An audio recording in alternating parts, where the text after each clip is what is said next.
Hello and welcome back. दोस्तों, चाणक्य जी ने कहा है, man becomes great by his conduct not by his birth. मतलब कि व्यक्ति अपने कार्यों से महान बनता है, जन्म से नहीं। मगर हमारे देश में ऐसा लग रहा है कि हमारी सरकार को कुछ अंधभक्तों ने महानता का जामा पहना दिया है। सरकार क्या कर रही है, क्यों कर रही है, क्या बोल रही है, क्यों बोल रही है, क्या परिणाम हो रहे हैं, क्या कंडक्ट चल रहा है, किसी को कोई लेना देना नहीं है। अगर उनसे आप किसी भी तरह की विवादास्पद बात करेंगे तो आपसे लड़ने लगेंगे। कुछ लोगों ने तो मुझसे भी बहस की कि आपको समझ में नहीं आता है, आप ये कह रही हैं, आप ऐसा कह रही हैं, हिस्ट्री में जाइए, हिस्ट्री में जाइए, हिस्ट्री में जाइए। हिस्ट्री में क्या जाए जब हमारा वर्तमान ही ख़राब है। आप बताइए, अगर आपका वर्तमान ही ख़राब है, आपके घर में रोज़गार नहीं है, आपके घर में खाने को नहीं है, आपके घर में उतना पैसा नहीं है कि आपकी घर की महिलाओं का इलाज हो सके, आपके घर में उतनी सुख सुविधाएं नहीं है, उतने आराम के साधन नहीं है, आपका एजुकेशन सिस्टम गड़बड़ाया हुआ है, आपके देश में ऐप्स तो ब्लॉक हो गई है, लॉक हो गई है, बैंड हो गई है, पता नहीं, लेकिन आपके यहाँ पे मैन्युफैक्चरिंग यूनिट्स नहीं है, उस तरह की मैन पावर नहीं है, आपके पास में R&D नहीं है, आपकी जीडीपी माइनस में चली गई है, पेट्रोल डीजल से आप जनता को लूट रहे हैं, जिसके जिसके बलबूते पे आप अपनी सरकार लेकर आए थे। तो ऐसे समय में क्या, जिस समय हमारे पास कुछ भी ठीक नहीं है, ऐसे समय में क्या सवाल उठाना गलत है? मुझे लगता है बिल्कुल सही है। वही मैं कर रही हूँ। लोग चिल्लाते हैं तो चिल्लाएं, मुझे फ़र्क नहीं पड़ता। मैं सवाल पूछती रहूँगी, पूछती हूँ, और ये सिलसिला चलता रहेगा। आप में से जितने लोग मेरे साथ में हैं वो बहुत अच्छे अच्छे कमेंट्स कर रहे हैं। कभी कभी जो है रीपोस्टिंग के चक्कर में मैं कमेंट नहीं देख पाती हूँ, कभी कभी कुछ कुछ रीपोस्टिंग होती है। तो मैं आज आपको बताने वाली हूँ कि हमारी सरकार की फेल पॉलिसीज़ की किस तरह से हमारी सरकार जो है अपनी फेल पॉलिसीज़ के चलते जो है एक फ्लॉप सरकार बन गई है, पूरी तरह से फ्लॉप हो गई है। गुंडा राज बढ़ गया है, पुलिस की सिक्योरिटी नहीं है। जैसे कि आपने देखा है विकास दुबे वाले केस में, और पुलिस 8 पुलिसकर्मी जो है उनकी जानें चली गई, शहीद हो गए। सीमा पे हमारे सैनिक शहीद हो गए, और फिर भी हमारे मोदी जी अब जाके 40 दिनों के बाद में सैनिकों से मिलने के लिए जा रहे हैं। क्या करने के लिए मिलने के लिए जा रहे हैं ये हालांकि मुझे पता नहीं है, लेकिन मेरे पास में बैंकों के फ़ोन ज़रूर आ रहे हैं। अगर आपने बैंक से कोई पॉलिसी ली है, लोन लिया है, तो आपके पास फ़ोन ज़रूर आएंगे कि आप डबल रेट करके वो जो है आपका डबल पैसा आपसे वसूल कर रही है बैंक। अगर आपने किसी बैंक से लोन लिया होगा या कोई पॉलिसी ली होगी तो आपको उस पर पेनल्टी लग रही होगी, लाइक 1 लाख पे आपको 10,000 की पेनल्टी लग रही है।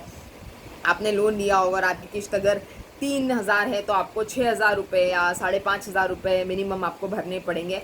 हालांकि हमारे मोदी जी ने जब जुमलेबाजी की थी 20 लाख करोड़ की, उस समय बताया था कि किसी को भी कुछ भी 3 महीने तक भरने की ज़रूरत नहीं है। इसको उन्होंने मॉनिटोरियम पीरियड घोषित किया था। मगर बहुत सारे महान लोग इस बात पे भी मोदी जी को सपोर्ट करेंगे कि सरकार को पैसे चाहिए तो सरकार को पैसे चाहिए, तो बैंक को पैसे चाहिए, लॉकडाउन लग रहा है, बैंक को पैसे चाहिए, सरकार को पैसे चाहिए, इसलिए सरकार पेट्रोल डीजल से कमा रही है, इसलिए इस तरह के जो पेनल्टी है वो डबली वसूल की जा रही है। इस तरह की जो है कुछ स्टूपिड्स जो है इस तरह की बातें करते हैं। रूबी कैश, कैश बर्स्ट, और हमारी रूबी मैक्स और दुनिया भर की तमाम कंपनियां हैं जो एकदम दादागिरी पे उतर आई है। आपको बजाज ऑटो फाइनेंस से दादागिरी पे उतर आई है, तमाम आपको फ़ोन करके हफ्ता वसूली करने पे जुझारू है, उतारू है, और आप कुछ भी नहीं कर सकते। आप कुछ नहीं कर सकते। आपका एक ही काम है, उनको पैसा उठा के डबली आपको पे कर देना है। आपके पास घर में खाने को है नहीं है, आपके घर में माँ बहन है, उनकी कोई लेडीज़ प्रॉब्लम है, कोई आपके घर में बच्चों की कोई बीमारी है, आपके पास पैसे है इलाज कराने के लिए नहीं है। आपने लॉकडाउन में क्या किया? आपको पूरा नींबू के आखिरी रस तक आपको निचोड़ निचोड़ के ये सरकार जो है पैसे ले रही है। तो सवाल ये उठता है कि सरकार इतने पैसों का आखिर करती क्या है, करेगी क्या सरकार इतने पैसों का? वही मैं दोबारा से आपको याद करवाना चाहूँगी, जो मैंने आपको पहले भी याद करवाया था दोबारा से, कि सरकार इतने पैसों से जो है इलेक्शन में खर्चा करती है, एक्टर्स को बुलाती है, एक्टर्स को बुला के उनसे इंटरव्यूज़ दिलवाती है कि आम आप कैसे खाते हैं, आप झूला झूलते हैं कि नहीं है, आप गर्मी में क्या करते हैं, सर्दी में क्या करते हैं, तमाम तरह की बातें जो है ये पैसे बचाने होते हैं। उसके बाद में स्टैच्यूज़ भी बनाने होते हैं। तो हम यहीं से शुरू करते हैं कि स्टैचूज़ बना बना के जो चाइना को पैसे दिए, जैसे कभी महाराणा प्रताप के स्टैचू बना लेते हैं, कभी शिवाजी का स्टैचू बना लेते हैं, तो ये स्टैचूज़ का जो स्टैटिस्टिक्स है वो बहुत हाई लेवल पे चला जाता है। 3,000 करोड़ का सरदार वल्लभ भाई पटेल का स्टैचू बना दिया, जिसका कोई भी कहीं से कहीं तक कोई मतलब नहीं है। तो ये स्टैचूज़ बनाने के लिए आप लोगों ने सरकार को कहा होगा कि इस तरह के स्टैचूज़ बनाइए, क्योंकि स्टैचू देख देख के हम लोग खुश होंगे कि हमारी सरकार कितना अच्छा काम कर रही है। भले हमारी स्कूलों की हालत खस्ता है, मिड डे मील्स दिए नहीं जा रहे हैं ठीक से, हमारे यहाँ कोई प्रैक्टिकल बेस्ड जो है एजुकेशन नहीं है, सिर्फ थ्योरी है, बहुत इजी है, बस स्टूडेंट को जाना है, नहीं जाना है स्कूल में, कुछ ना कुछ लिख के पास हो जाना है, इस तरह का एजुकेशन सिस्टम चल रहा है। लेकिन फिर भी बहुत सारे अंधभक्त जो है उन्होंने जो है सरकार को जो है महानता का जामा जो है पूरी तरह से पहना दिया है। उन्होंने कहा है कि प्लीज़ आप, मुझसे तो स्पेशली बहुत सारे लोगों ने रिक्वेस्ट की है कि मैडम प्लीज़ आप ऐसा मत बोलिए, आप डरिए। क्यों डरिए? बोले चाइना के खिलाफ जो वॉर हुई है सिक्योरिटी रीज़न की वजह से है, हमारी सरकार बता नहीं सकती है। अब बताइए, जब सरकार को ही सिक्योरिटी लग रही है तो हमारी रक्षा कौन करेगा? जनता की सिक्योरिटी की जिम्मेदारी फिर किसकी है? या तो ये अंधभक्त ले ले जिम्मेदारी, हम सब लोगों की जिम्मेदारी, हमारे परिवारों की जिम्मेदारी, हमारी माताओं बहनों की जिम्मेदारी, हमारे बच्चों की जिम्मेदारी है सरकार खुद ले ले। सरकार तो 1 रुपये की जिम्मेदारी लेने के लिए तैयार नहीं है। 1 रुपये की जिम्मेदारी अगर सरकार नहीं लेगी तो क्या हम सरकार से सवाल भी नहीं पूछ सकते कि क्या हो रहा है बॉर्डर पे, क्या हो रहा है, चाइनीज सैनिक क्यों आए हैं गालवान वैली में, चाइनीज सैनिक क्यों आ गए लेह लद्दाख में, चाइनीज सैनिक क्यों आ गए पेंगोंग लेक के वहाँ पे, कहीं 8 किलोमीटर का कब्जा कर लिया है, कहीं 40 किलोमीटर का कब्जा कर लिया है, कहीं 18 किलोमीटर का कब्जा कर लिया है, और अपने बाकायदा प्रॉपर बंकर बना लिए। और चाइनीज प्रवक्ता ने तो ये भी बता दिया कि गालवान वैली जो है हमेशा से हमारी रही है। जिस तरह से उन्होंने हमारा अक्साई चीन का एरिया हड़प लिया है, जो कि अमित शाह कह रहे हैं कि वापस ले आएंगे, हालांकि भगवान मालिक है कब वापस आएगा, कैसे आएगा, अभी तक तो कोई भी बात नहीं कर रहा है। रक्षा मंत्री बात नहीं कर रहे हैं, विदेश मंत्री बात नहीं कर रहे हैं, मोदी जी बात नहीं कर रहे हैं, जाके बस मजदूरों को अपने प्यार से लड्डू खिला रहे हैं, बहुत प्यार से दामाद की तरह उनको ट्रीट कर रहे हैं। और जब भी उनसे सवाल पूछा जाता है तो कहते हैं सेना के साहस पे सवाल उठा रहे हैं, सेना के मनोबल को आप कम कर रहे हैं, नीचा दिखा रहे हैं। फिर चले जाएंगे 1954 में, 1950 में नेहरू जी ने ये किया, नेहरू जी ने वो किया, फिर वही भूतकाल की बातें होगी, हिस्ट्री की बातें होगी, प्रेजेंट की तो बात ही नहीं करना। प्रेजेंट में परेशानियां कितनी ज़्यादा बढ़ चुकी है, क्या इसका अंदाज़ा किसी को भी लग पा रहा है? सरकार के लोगों को तो नहीं लग पा रहा है, कुछ अंधभक्तों को भी इसका अंदाज़ा नहीं लग पा रहा है कि वर्तमान परिस्थितियों में समस्याएं बहुत ही गंभीर हो चुकी है, जिसकी जानकारी हमें होना बहुत ज़रूरी है। कुछ अंधभक्त चिल्ला के बताते हैं, चिल्लाने से कुछ नहीं होगा, चिल्लाने से समस्याएं दूर नहीं होती है, समस्याएं इलाज से दूर होती है, जो हमें करने की आवश्यकता है। हालांकि फिर से आते हैं बात पे हमारी लौटते हैं कि सरकार की कुछ फ्लॉप पॉलिसीज़ के बारे में मैं आपको बता दूं। जैसे मैंने आपको पहली पॉलिसी बता दी, स्टैटिस्टिक्स, जो स्टैच्यूज़ हम लोगों ने बनाए हैं और जिसके ऊपर हमने इतना खर्चा किया स्टैच्यूज़ पे, ऐसे स्टैच्यूज़ का कोई मतलब ही नहीं था, ऐसे स्टैच्यूज़ हमें बनाने ही नहीं थे, हमें इन सारे स्टैच्यूज़ का कहीं से कहीं तक कोई लेना देना ही नहीं। नंबर 2, सेलिब्रिटीज़ के अकाउंट यूज़ करना प्रमोशंस के लिए। हमारे यहाँ पे बॉलीवुड के सेलिब्रिटीज़ को तो भगवान मान लिया जाता है, भगवान से भी बढ़ के उनको दर्जा दे दिया जाता है कि बस भगवान के बादी मतलब कोई है तो बस यही है, बस अंधभक्त। जैसे मोदी जी के हैं वैसे ही फिल्मी हीरोज़ के भी बहुत सारे अंधभक्त हैं, और अंधभक्त जो है किसी भी तरह की जो है लॉजिकल थिंकिंग ऐड ऑन नहीं करना चाहते हैं अपनी अंधभक्ति के आगे। उनके पास ना लॉजिक है, ना दिमाग है, ना बहस करने के लिए उतना उनके अंदर पेशेंस है या उतनी उनके अंदर संवेदना है कि उनसे किसी तरह की बहस की जाए। उनसे बहस करने का मतलब है कि उनका सिर दुखेगा, सिर पकेगा, और फिर उल्टा सीधा आपको ही कुछ भी आपकी इंसल्ट कर दी जाएगी और आपसे ही बदतमीज़ी की जाएगी। तो आप ऐसे अंधभक्तों से बचें, और मैं तो वीडियो से बात कर रही हूँ ताकि मैं इस तरह के अंधभक्तों से बची रहूँ। तो सेलिब्रिटीज़ को जो है पैसा दे के भी बहुत सारे स्टिंग ऑपरेशंस हुए जिसमें बहुत सारे सेलिब्रिटीज़ बात कर रहे हैं, किसी को 2 करोड़ पर मंथ दिया जा रहा है, किसी को 3 करोड़ पर मंथ दिया जा रहा है। सोनू सूद ने तो बाकायदा कैमरे पे कहा है कि नहीं आप हमें 2.5 करोड़ से ज़्यादा कर दीजिए पर मंथ, 2.5 करोड़ क्या थोड़ा पर मंथ कम पड़ रहा है, तो आप 2.5 करोड़ से थोड़ा ज़्यादा कर दीजिए। इसी तरह से बहुत सारे सेलिब्रिटीज़ हैं। हाँ, लेकिन सुनने में कुछ सेलिब्रिटीज़ ने मना भी किया, जैसे विद्या बालन है, एक दो प्राण एक्टर्स है, I may not be knowing the name. कुछ सेलिब्रिटीज ने मना भी किया है कि हम इस तरह का पैसा लेके जो है पब्लिसिटी नहीं करेंगे, क्योंकि जो पॉलिटिकल पार्टी है वो कोई कंपनी नहीं है। Political party is not a company और not a brand. So if it is a private, a very public affair, but if celebrity endorses a particular brand, it's a private affair. So in the private affair, अब मैं कौन सी cream लगा रही हूँ, मैं कौन सा शैम्पू यूज़ कर रही हूँ, मैं कौन सा साबुन लगा रही हूँ, मेरी प्राइवेट चॉइस है। इसमें सेलिब्रिटी एंडोर्समेंट कर सकते हैं, लेकिन सेलिब्रिटी इसमें एंडोर्समेंट नहीं कर सकते कि मैं किस पॉलिटिकल पार्टी के विचारों से सहमत हूँ या किस पॉलिटिकल पार्टी को समर्थन देती हूँ। इसको कोई भी सेलिब्रिटी एंडोर्स नहीं कर सकती और सेलिब्रिटीज़ को एंडोर्स करना भी नहीं चाहिए, जहाँ तक मेरा मानना है। खैर, अगले मुद्दे पे आते हैं। अगला मुद्दा क्या है? अगला मुद्दा है कि लेबर्स के डीलिंग में जो लेबर्स की डीलिंग की है इन्होंने ड्यूरिंग लॉकडाउन और उसके पहले भी, जो डेली वेजेस के बलबूते पे, डेली वेजेस उनको अगर 500 रुपये बताए गए महीने के या 2000 रुपये बताए गए हैं मनरेगा के चलते और गरीब कल्याण योजना के चलते, तो पैसे कभी टाइम से दिए नहीं गए हैं। हमेशा मजदूरों को ओवरलुक किया गया है, लेबर्स को ओवरलुक किया गया, जो सरकार की चीज़ों को समझ नहीं पाते, बेचारे ना समझ है उनको। जब मिल गए तब मिल गए, उनको कुछ भी जुमला पहना दिया जाता है, उनको कुछ भी जुमला उठा के दे दिया जाता है, वो मान जाते हैं कि हाँ ठीक है, लेट हो गया, कोई बात नहीं। तो जो लेबर्स को जो डील करने का तरीका है हमारी सरकार का, उसमें हमारी सरकार जो है बहुत कमतर पाई गई है और बहुत कम पड़ी है इस मामले में। तो जो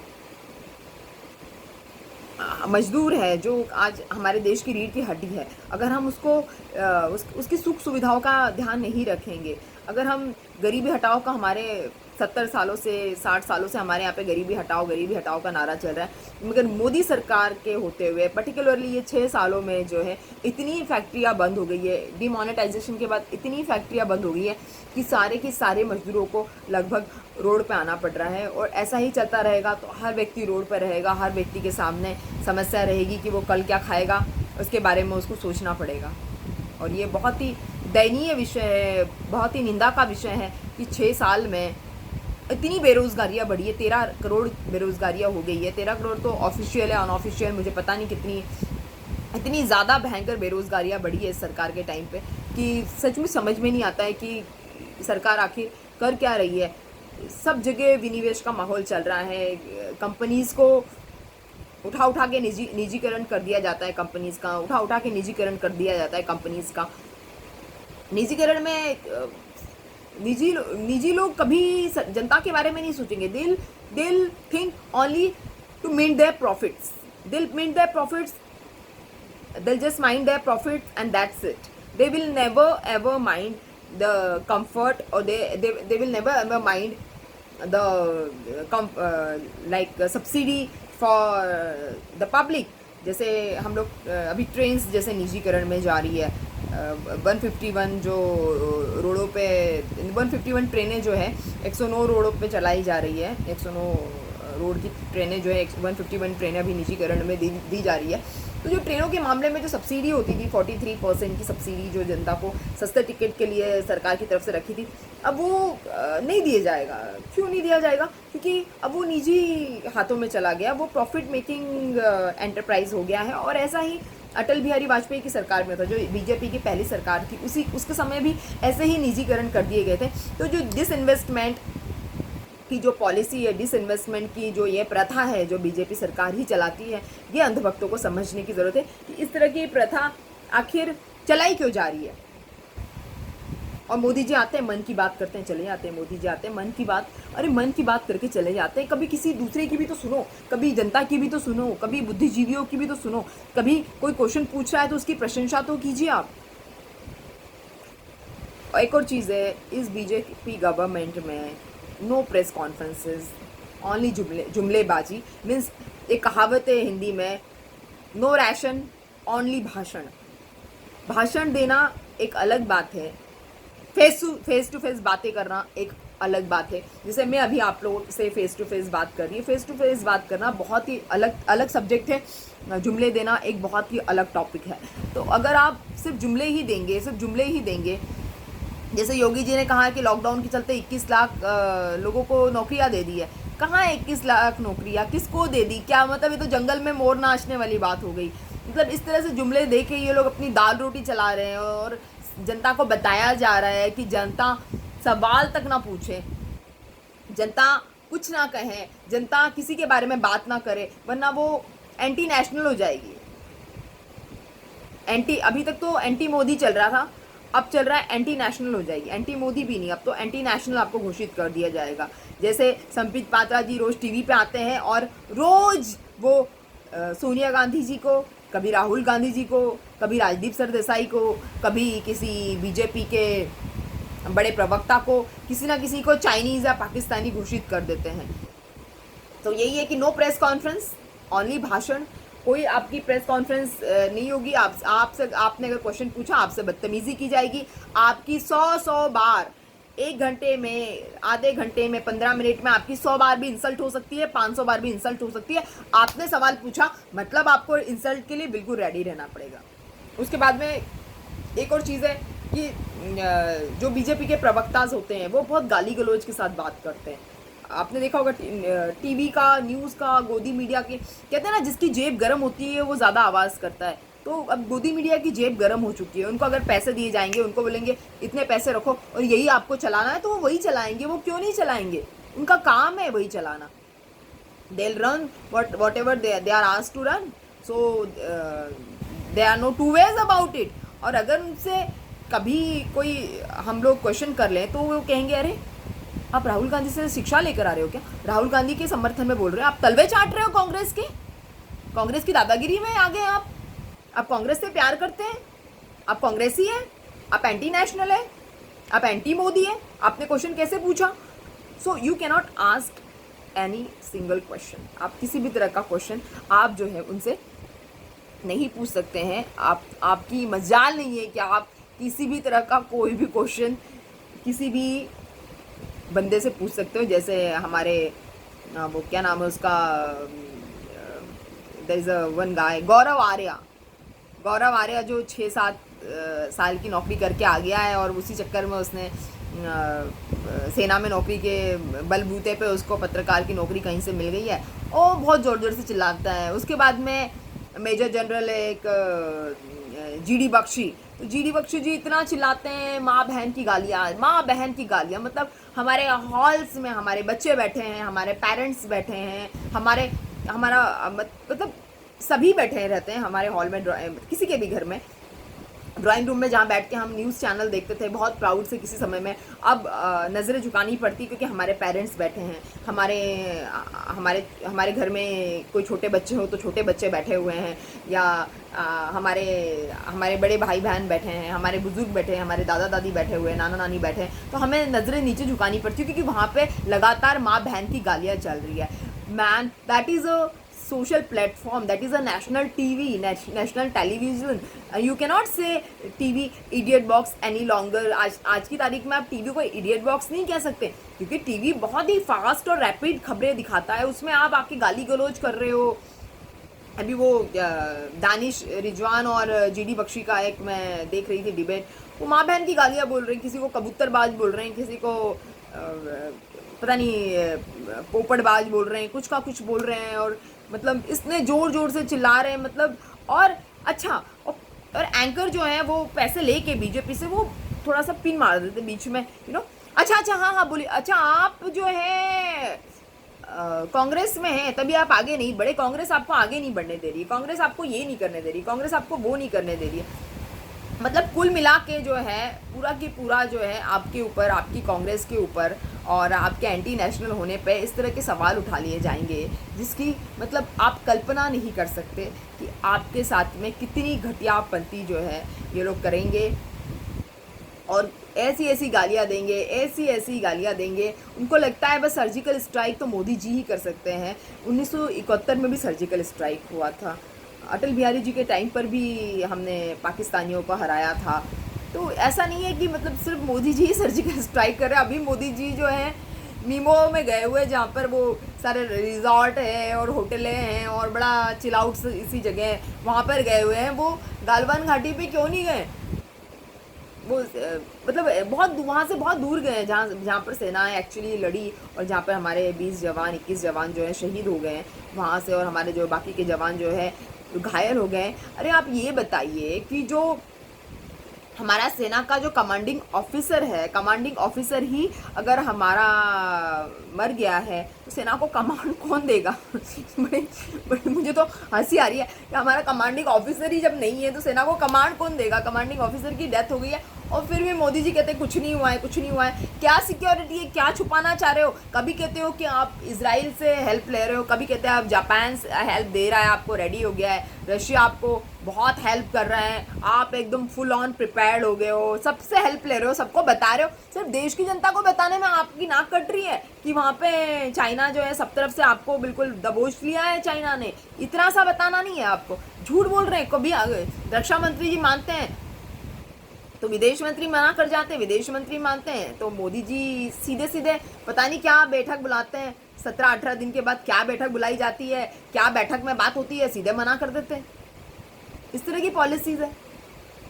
अगली पॉलिसी पे आते हैं। ये तो हमने बात की कि किस तरह से बदतमीजी जो कर रहे हैं, नो प्रेस कॉन्फ्रेंस, लेकिन बदतमीजी जो चलती जा रही है। उसके बाद हम बात करेंगे कि इन्होंने कुछ कोबरा पोस्ट करके एक पब्लिकेशन है, इन्होंने क्या करा है, मीडिया को पैसा देके इन्होंने कुछ कैरेक्टर असासिनेशन कर लिए। जैसे राहुल गांधी है तो पप्पू हो गया, सोनिया गांधी है तो माता जी हो गई कि माता जी बहुत ही अपना घमंड छोड़ नहीं रही है और बेटा जी जो है बड़ा नहीं हो रहा है, माता जी जो छोटी नहीं हो रही है, इस तरह के। उसके बाद में इन्होंने जैसे मायावती जी को बुआ बोल दिया है, किसी को काकी बोल दिया है, इस तरह से काकी बुआ मामी चाचा बना के पप्पू उल्लू चप्पू, मैंने आपको पहले वीडियोस में बताया था, बना के इन्होंने कुछ ऐसे ऐसे मतलब कैरेक्टर असासिनेशन करके पब्लिक के सामने परोसा है कि पब्लिक सुन सुन के पब्लिक का ब्रेन वॉश हो गया है। जब पब्लिक का ब्रेन वॉश हो गया है तो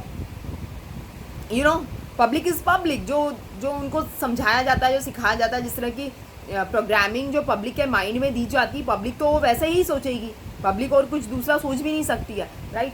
तो कहने का मतलब ये है कि पब्लिक को गुमराह किया जा रहा है कुल मिला के, कि पब्लिक गुमराह रहे, पब्लिक को पता ना चले कि क्या होने वाला है।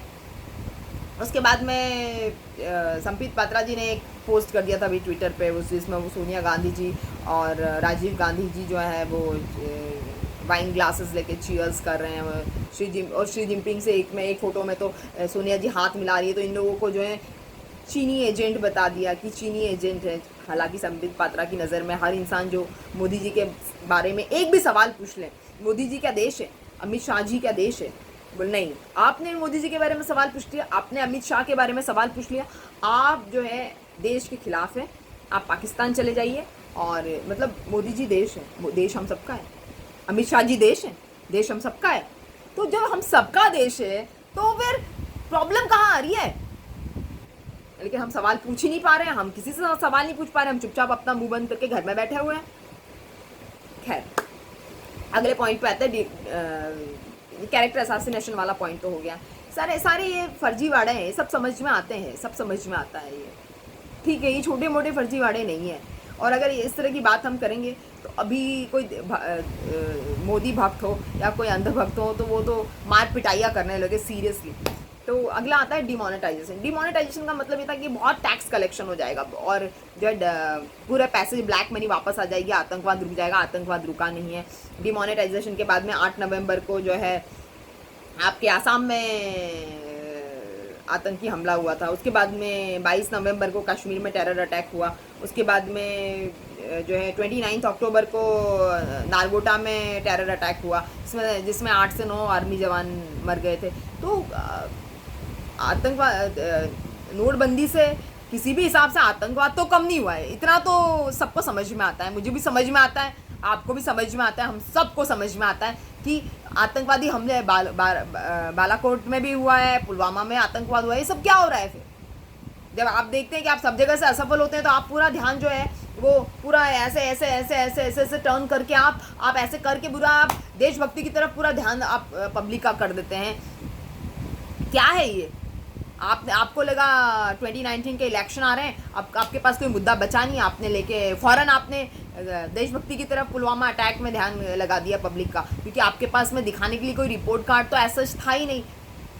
तो आप क्या दिखाते हो? आपके नेता तो गाय की, बैल की और यही सब बातें करने में लगे रहते हैं, बड़ी बड़ी सी मतलब झंडू झंडू बातें करते हैं, अनपढ़ बातें करने में लगे रहते हैं। मैं ये नहीं कहती कि हर किसी को ग्रेजुएट होना चाहिए, कुछ कुछ प्रज्ञा ठाकुर जैसे भी होते हैं, लेकिन इतनी अनपढ़ बातें करेंगे, इतनी फालतू बातें करेंगे जिसका कोई तोड़ ही नहीं है।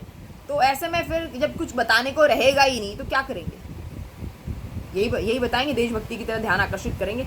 और cashless economy, let me tell you very frankly, cashless economy कभी हमारी हुई नहीं नोटबंदी के बाद में, कभी नहीं हुई।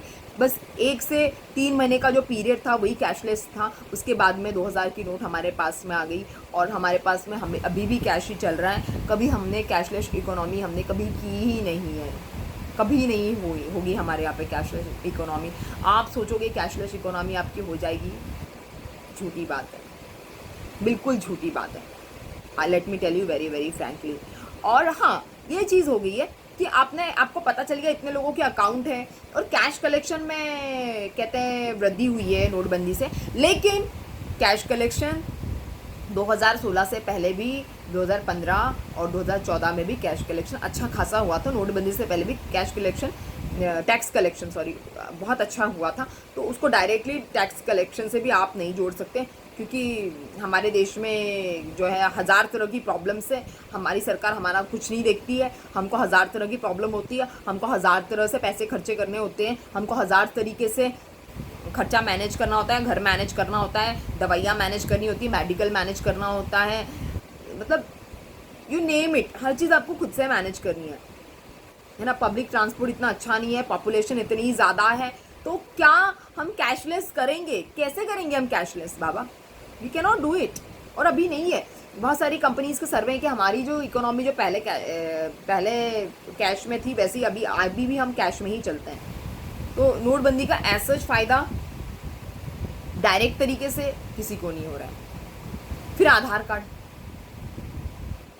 कार्ड का जो है कि आधार कार्ड की वजह से पूरा जो है आपका डेटा एक जगह चला जाता है, आपका ड्राइविंग लाइसेंस कनेक्टेड है, आपका जो है पैन कार्ड है, आपका एड्रेस, आपका सब कुछ, आपका थंब प्रिंट जो है, फिंगरप्रिंट, वो कनेक्टेड है सब जगह, एक जगह आपकी सारी इन्फॉर्मेशन जो है एक जगह पे कनेक्टेड होने की वजह से इट इज़ वेरी रिस्की, बहुत रिस्की मैटर हो गया आधार कार्ड का भी। और अमित शाह जी का तो मैंने एक इंटरव्यू सुना, उन्होंने कहा कि आधार कार्ड या वोटर आईडी या पैन कार्ड या ड्राइविंग लाइसेंस तो आपके नागरिक होने की पहचान ही नहीं है, तो फिर इतना ही आधार कार्ड का नाटक खेलने की ज़रूरत क्या थी,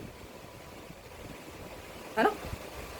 तो इस तरह की जो है कुछ फ्लॉप पॉलिसीज़ जो है मैंने आपको सरकार के बारे में बताई है। और अभी भी मैं आपको बताऊंगी कि जो हमारा ट्रेन विभाग है, जो हमारी सरकार का काफ़ी हद तक डेवलप्ड जो है एंटरप्राइज है, रेलवे जो है काफ़ी हद तक पूरी तरह से डेवलप्ड है, वो हम निजी लोगों में दे रहे हो। जो बुलेट ट्रेन का कॉन्सेप्ट है दिग्विजय सिंह के अकॉर्डिंग, वो हमें निजीकरण में देना चाहिए था, लेकिन हम हमारी ट्रेन्स जो है अब उठा के हम उसको निजी दे रहे हैं। हमने LIC को दे दिया है, हमने बहुत सारी जो है अटल बिहारी वाजपेयी के टाइम पर भी बहुत सारी हमने कंपनीज जो बहुत एक नामी कंपनीज होती थी, कोई शुगर मिल्स है, पेपर मिल्स है, ये है वो है, बहुत सारी कंपनीज जो हमने उठा के जो हमने प्राइवेटाइज कर दी थी, और हम डायरेक्ट, हमारी सरकार डायरेक्ट प्रॉफिट उठा के अपनी जेब में रख रही थी। अब वही सरकार प्रॉफिट उठा के अपनी जेब में रखने वाली है। आपका क्या होता है? आप अपने मालिक खुद है। आपकी ज़िंदगी का क्या होता है? आप अपने मालिक खुद है। सरकार के फर्जीवाड़े चलते हैं और चलते रहेंगे। तो आप सिर्फ आपकी लोन की किस्तें डबल भरने के लिए रेडी रहिए। आप अपनी जेब को गर्म रखिए। कैसे रखेंगे ये आपका प्रॉब्लम है, सरकार का प्रॉब्लम ये बिल्कुल नहीं है। रोजगार देना सरकार की समस्या नहीं है, क्योंकि अगर निजी कंपनी के हाथों आपकी देश की बागडोर जारी है, तो निजी कंपनियां जो है वो प्रॉफिट जो क्या बता रही है, टर्नओवर क्या बता रही है, कहाँ से एम्प्लॉयमेंट उठा रही है, किसको रोज़गार दे रही है, बाहर से विदेश से लोग आके यहाँ पे रोज़गार करेंगे, आपको कितना रोज़गार मिलेगा, ये सब चीज़ें जो है वो निजी कंपनी के CEOs या निजी कंपनी के फेवर में ही डिसाइड होगा।